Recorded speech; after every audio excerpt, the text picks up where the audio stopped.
The live TV, सच सबसे आगे। नमस्कार, द लाइव टीवी देख रहे हैं आप। आपके साथ मैं हूं आदित्य कुमार। समीर वानखेड़े की मुश्किलें दिन ब दिन बढ़ती जा रही हैं। उन पर जो जांच का शिकंजा है वो कसता चला जा रहा है। अब एनसीबी के एडीजी ज्ञानेश्वर सिंह ने वानखेड़े के खिलाफ जांच शुरू कर दी है। वो मुंबई पहुंच गए, उन्होंने जांच तेज कर दी और सारी चीजों को वो देख रहे हैं, खंगाल रहे हैं और उसमें से जोरन यूनिट से उन्होंने छह मामलों के गवाहों की लिस्ट मांगी है। जो आरोप है वानखेड़े पर, वसूली का जो आरोप, इतना बड़ा आरोप लगा था अवैध वसूली का, उस पर जांच करने के लिए एनसीबी के डीजी ज्ञानेश्वर सिंह फिर मुंबई पहुंच गए हैं। दरअसल आपको बता दें कि एनसीबी मुंबई जोनल यूनिट को उन 6 मामलों में गवाहों की सूची तैयार करने को कहा गया है, जिनकी अब वो जांच करने जा रहे हैं। आपको बता दें कि एनसीबी आशीष रंजन प्रसाद ने एसआईटी टीम पूछताछ कर रही है।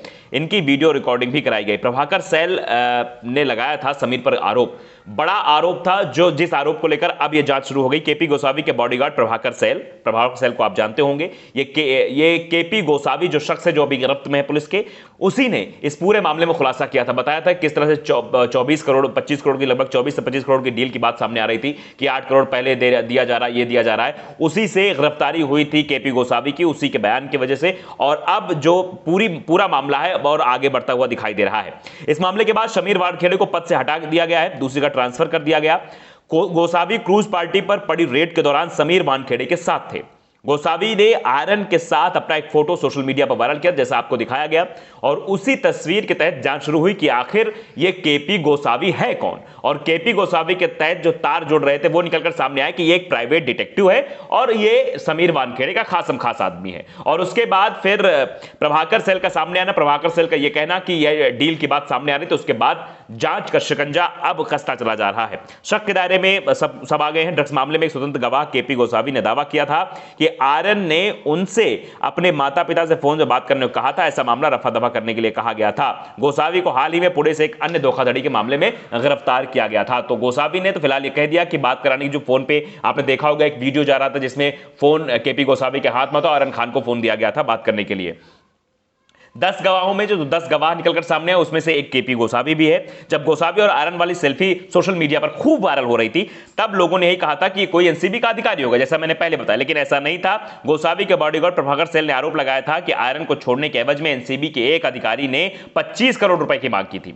इस मांग में गोसावी भी शामिल था और अवैध वसूली में समीर वानखेड़े भी शामिल हैं। जिसके बाद ये एनसीबी पर क्वेश्चन मार्क लग गया कि बताइए, समीर वानखेड़े जो कल तक हीरो बना घूम रहा था, कल तक अपने आप को कह रहा था मैंने तो आयरन खान को गिरफ्तार के लिए पता नहीं क्या किया, जबकि अभी हाल फिलहाल में नवाब मलिक का एक बयान सामने आया। नवाब मलिक ने यह कहा कि इस पूरे मामले में हो सकता है किडनैपिंग की बात सामने आ रही है, किडनैप किया गया आयरन खान को, यह मामला था। इस पर बात हम करेंगे, लेकिन आप समझिए कि इस मामले के सामने आने के बाद, वसूली कांड के सामने आने के बाद, एक वसूली भाई तो गिरफ्तार हो गया जो इस पूरे मामले में, केपी गोसावी जो इस पूरे मामले को देख रहा था, जिसने ये रेड पड़वाई थी, ऐसा निकलकर सामने आ रहा है।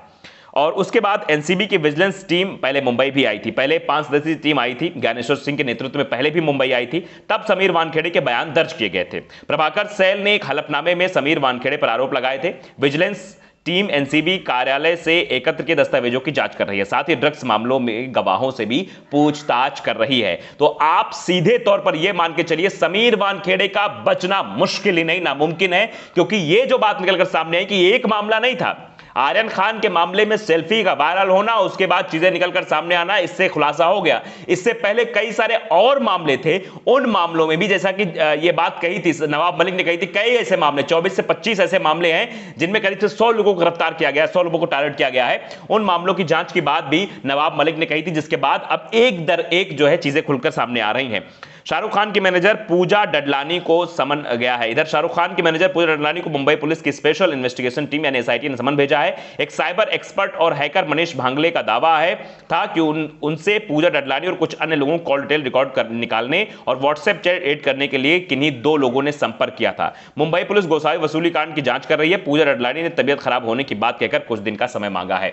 यह बात भी निकलकर सामने आई कि आखिरकार पूजा का इसमें रोल क्या है, क्योंकि जब हैकर सामने आया, हैकर ने सीधे सीधे यह कहा था कि आर्यन खान की चैट में कुछ इधर उधर करने की उसे बात कही गई थी। फिलहाल आप ये समझिए कि अब जब एनसीबी के अधिकारी जांच कर रहे हैं और ज्ञानेश्वर के हाथ में जांच है और अब उन्होंने गवाहों की लिस्ट मांगी है, किसी गवाहों से पूछताछ भी करेंगे और एक के बाद एक आरोप लगते गए समीर वानखेड़े पर। और समीर वानखेड़े का जो वो कॉलर सीधा करके कॉलर के एक बटन खोल के, नीचे का बटन खोल के जो स्टाइल से उतरते थे गाड़ी से, वो सारी हेकड़ी उनकी चली गई है। आर्यन खान को गिरफ्तार किया, उसके बाद से समीर वानखेड़े का काला चिट्ठा सबके सामने आ गया। समीर वानखेड़े घूसखोर है, ये भी निकलकर सामने आया कि बहुत बड़ी डील वील करते हैं, ये मिलकर प्राइवेट डिटेक्टिव वगैरह के साथ मिलकर सब डील वील करते हैं। उसके साथ ही एक बात और निकलकर सामने आई थी, वो जो नवाब मलिक ने आरोप लगाए थे कि ये हिंदू नहीं है, इन्होंने हिंदू दलित बनके इन्होंने आरक्षण के तौर पर नौकरी ली है और ये मुस्लिम है। दाऊद वानखेड़े निकलकर सामने आ रहा है, तो बहुत सारी चीजें थी। तो समीर वानखेड़े सोच रहे थे कि हम बच जाएंगे, लेकिन समीर वानखेड़े का बचना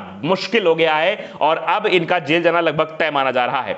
कुछ चीजें और निकलकर सामने आई। नवाब मलिक लगातार इन पर आरोप लगा रहे थे। मलिक ने दावा किया था समीर वानखेड़े बॉलीवुड से करोड़ों की उगाही का काम करते हैं। मलिक ने यहां तक कहा कि एनसीबी की चांडाल चौकड़ी जब तक नहीं हटाई जाएगी तब तक वसूली का खेल चलता रहेगा। मलिक ने दावा किया कि भाजयुमो का पूर्व अध्यक्ष मोहित कंबोज वसूली कांड का मास्टरमाइंड है और एनसीबी अधिकारी समीर वानखेड़े का पार्टनर है। नवाब मलिक ने दावा किया कि आर्यन खान ने क्रूज पार्टी का टिकट नहीं खरीदा, प्रतीक गाबा और आमिर फर्नीचर वाला ही आर्यन को वहां लेकर गए थे। यह पूरी तरह से अपहरण और फिरौती का मामला है। मोहित कंबोज फिरौती मांगने में समीर वानखेड़े का पार्टनर है और मास्टरमाइंड है। उन्होंने कहा कि आर्यन खान को किडनैप किया गया और फिरौती मांगी गई और एक सेल्फी से पूरा खेल बिगड़ गया। कल ही प्रेस कॉन्फ्रेंस में यह बातें नवाब मलिक ने कही थी। समीर वानखेड़े किस तरह से बॉलीवुड को टारगेट करता है, उसका साथ देता है मोहित कंबोज जो कि भाजयुमो का अध्यक्ष है, वो इनका साथ देता है। उसी के सह पर ये लोग बॉलीवुड के लोगों को टारगेट करते हैं और सीधे उन्होंने अपहरण का मामला कहा था कि मोहित कंबोज ने प्लानिंग की थी और मोहित कंबोज की प्लानिंग की वजह से ही आर्यन खान को वहां पे दो लोग लेके गए थे, एक फर्नीचर वाला, एक कोई और नाम उन्होंने बताया, मैंने आपको बताया अभी। तो ये सब चीजें निकलकर सामने आई हैं, एक के बाद एक खुलासे। नवाब मलिक की एंट्री के बाद एक के बाद एक खुलासे हुए। बॉडीगार्ड का खुलासा सामने आया, एक शख्स और आया था जिसने ये कहा था कि हमसे 10-12 पन्नों में सिग्नेचर कराया गया, नाइजीरियन वाला वो मामला था, आपने देखा था। तो एक के बाद एक परत दर परत चीजें निकलकर सामने आ गई। आपने कहावत सुनी होगी कि झूठ छुप नहीं सकता बनावट के वसूलों से और खुशबू आ नहीं सकती कागज के फूलों से। वही हुआ, एक के बाद एक झूठ बोलते रहे, लेकिन झूठ कब तक छुपेगा। प्राइवेट डिटेक्टिव एक एनसीबी अधिकारी बनकर जिस तरह से एनसीबी के कार्यालय में घुसकर आर्यन खान से बातचीत कर रहा था, सवाल वहीं से खड़े हो गए। सेल्फी कैसे ले गई, कैसे वो आर्यन खान के एक्यूज के साथ बैठा, ये सब चीजें निकलकर सामने आई।